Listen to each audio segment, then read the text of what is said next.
If you buy lots of trend pieces, suffer from wardrobe procrastination, you're constantly shopping but have nothing to wear, there's a pretty big chance that you are wasting money on your wardrobe. I love my wardrobe and I love shopping, but I do continue to utilize minimalist rules that help me stay focused on what the purpose of my wardrobe is. If you want to stop wasting money on things you don't wear, then first, you need to develop a narrow style to keep you focused on the prize. If you don't have a set of restrictions telling you which direction to move in, you're not going to move in a particular direction. You're going to scatter all your wardrobe energy on things that aren't necessarily right for you. So pick a few colors, a few shapes, a few textures, and at least for a period of time, shop within those narrow constraints. Have a wish list for specific things that you want to add to your wardrobe. Be very specific with what's on that list.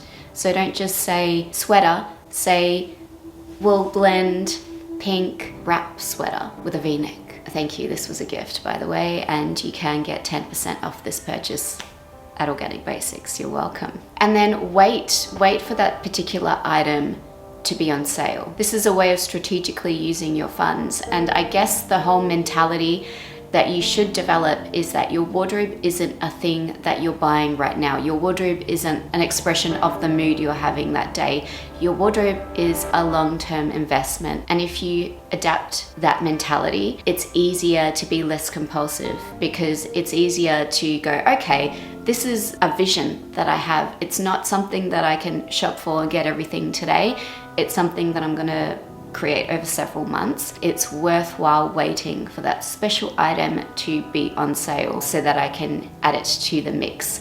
When you become a little bit more intentional with what you buy, the pieces that you buy become more meaningful to you. There is an inherent sort of enjoyment out of buying pieces when you've waited for a while and you've planned for a while to get them.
definitely need to alter it.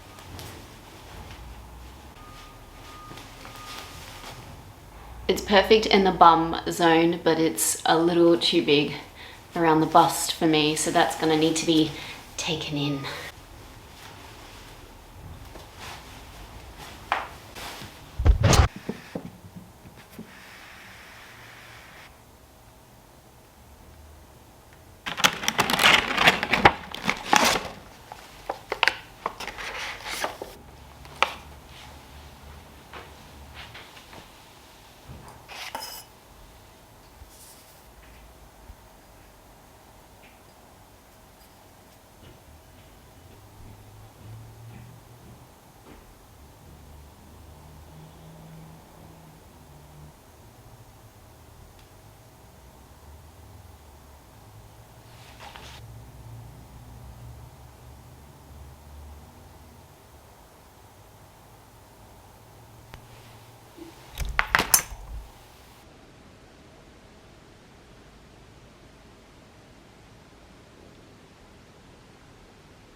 Invest more money in daily basics and less money in the occasions that you rarely attend. From a minimalist perspective, most of your wardrobe should be usable and most of your wardrobe should be practical for what you actually do. So think about it in terms of, if you have a pie chart for the things that you do with your time, that pie chart, the fractions of the pie chart, they should relate directly to the fractions of your wardrobe. For example, if you almost never go out in the evening and you almost never wear cocktail dresses, you shouldn't have 50 cocktail dresses. You should have 50 things that are usable for whatever you do with most of your time.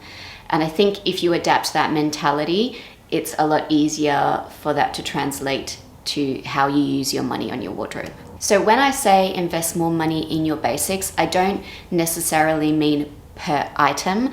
But if you think about, again, that pie chart, if a half of it is you going to work, then half of the money you should be spending in your budget should be on work, logically speaking. The reason I say this is because I think those of us with big wardrobes that are overwhelming and that maybe are dissatisfying, that maybe need a good solid declutter, they're often full of pieces that do not get wear. So if you want to be smart about how you shop in the future, you want to keep those fractions and those realities of what you do with your time at the front of your mind. Use sale seasons strategically. Always have a plan for what you are going to buy when sale season comes. Don't use the sale seasons to impulsively buy things that you don't need. To save money, purchase the essentials that you really need to use, or duplicates of the things that you already know that you love. It's also a good time at sale season to invest in those rare occasional pieces. For example, if you know you have a wedding coming up or a ball or something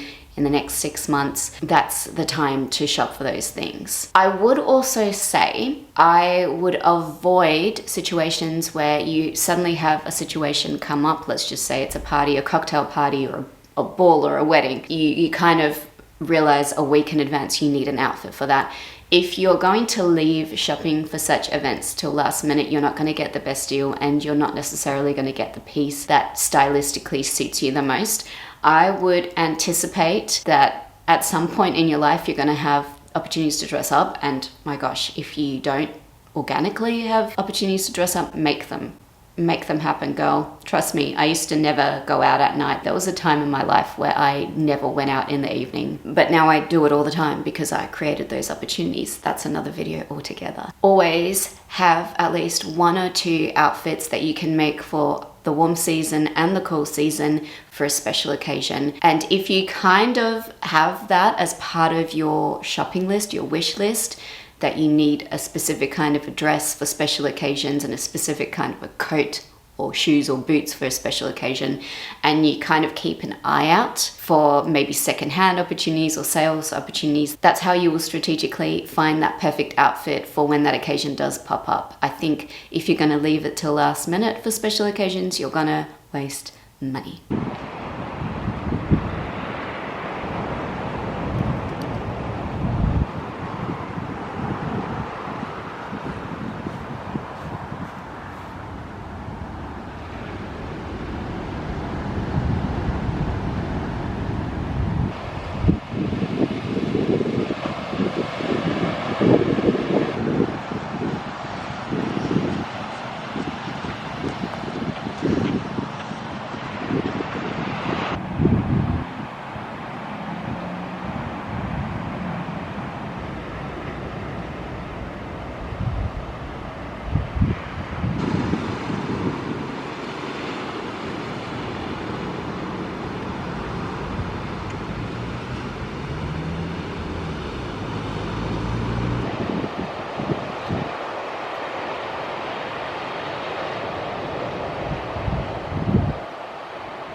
If you are able to control yourself and you don't have a lot of impulsivity, utilize secondhand shopping to your advantage. If you are someone who can trust yourself not to buy everything you see just because it's cheap, I would once every month go on an excursion to your favorite secondhand shops, spend the whole day looking for things to tick off your list, off your shopping list. So you're not looking for crazy outlying pieces. You're not going to pick up something because, oh, that's cool and I used to like that sort of thing 5 years ago. You're looking for opportunities to cross things off your list. Maybe there's a particular kind of blazer that you're looking for or a white shirt. Think of those basics. And yes, of course, those special occasion moments. What a great place to source things that you're going to wear once every year. Declutter your wardrobe regularly so you are aware of the reality of your wardrobe. This way you will be most likely to stay on top of what gets worn, what doesn't get worn, and it should stop you from making wardrobe mistakes in the future. If you've just decluttered 5 black skirts, it should stop you from buying more black skirts. Theoretically. Now you can do this one of 2 ways. If your wardrobe is an insane mess, do one giant declutter at some point and then just declutter regularly every season. I'm not saying you necessarily have to get rid of a lot of stuff. I mean, I once got rid of a lot of stuff and I had a very small wardrobe. Used to be the name of this channel. This isn't about being extreme or extreme minimalism. This isn't about having a 50-piece wardrobe necessarily. If you want to hold on to some of those pieces because you see value in them or your weight fluctuates or something like that, definitely do. So it's not necessarily that you have to get rid of items every time you do a declutter, but get into the habit of monitoring what's in your wardrobe so that you are really aware of what's in there. What I would strongly recommend is that if you are not able to see all the items in your wardrobe, like if you've got stuff in storage, if you've got things in boxes, in suitcases, I would declutter, get rid of stuff to a point where you can actually see everything that you have. I'm not a fan of doing these seasonal things where you pack your things away for the season. I think first of all, I'd be worried about nasty little insects getting into those suitcases and chewing everything up. That would be my number 1 fear. My second fear would be that you would forget what you have and you would end up purchasing the same kinds of things. If you have everything in your wardrobe, you can see what's in there, you can stay on top of it, it's easier to declutter, and it's easier to control yourself when it comes to buying new things. You definitely want to get into the habit of freeing up the space in your wardrobe because you're freeing up the energy of your wardrobe. With less distractions, it will be easier for your style to emerge. And with that, I must mention the course that I have created. My new offering is a meditation and methodology for aligning your wardrobe with where you are or where you want to be in life. If you are already in my Patreon community, whether as a paid or free member, you already know this and received an early bird loyalty discount. It's now live and it's available for sale on my Patreon page. You do not need to be a member to access it.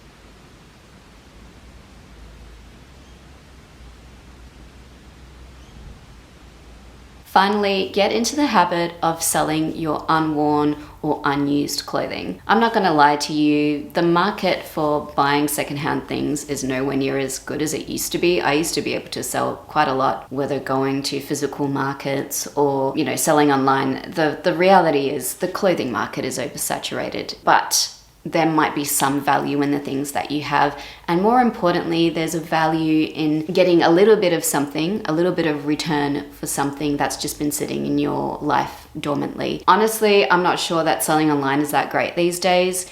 I would probably recommend that you go to like a swap meet or a close swap or something like that, so that you can just physically get rid of things. And of course, you can then reinvest your cash into getting better things for your wardrobe in the future.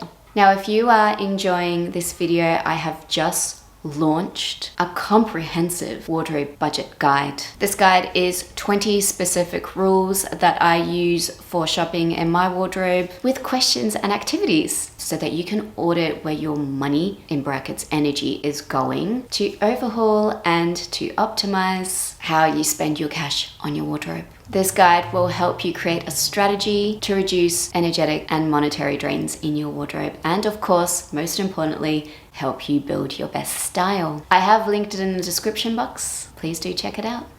Thank you so much for watching. Thank you so much for your support. As always, thank you so much for joining me. Thank you for asking me questions. If you haven't already, please ask me some questions in the comments, and I'll chat with you down there.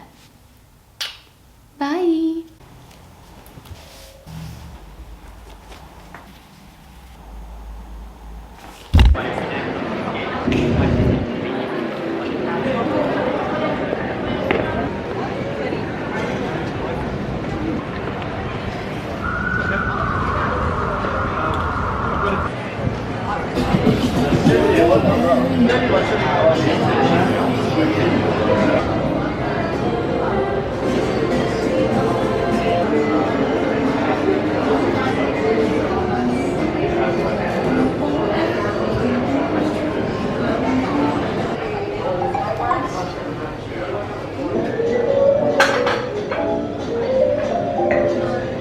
So we're about the last time. I didn't realize it.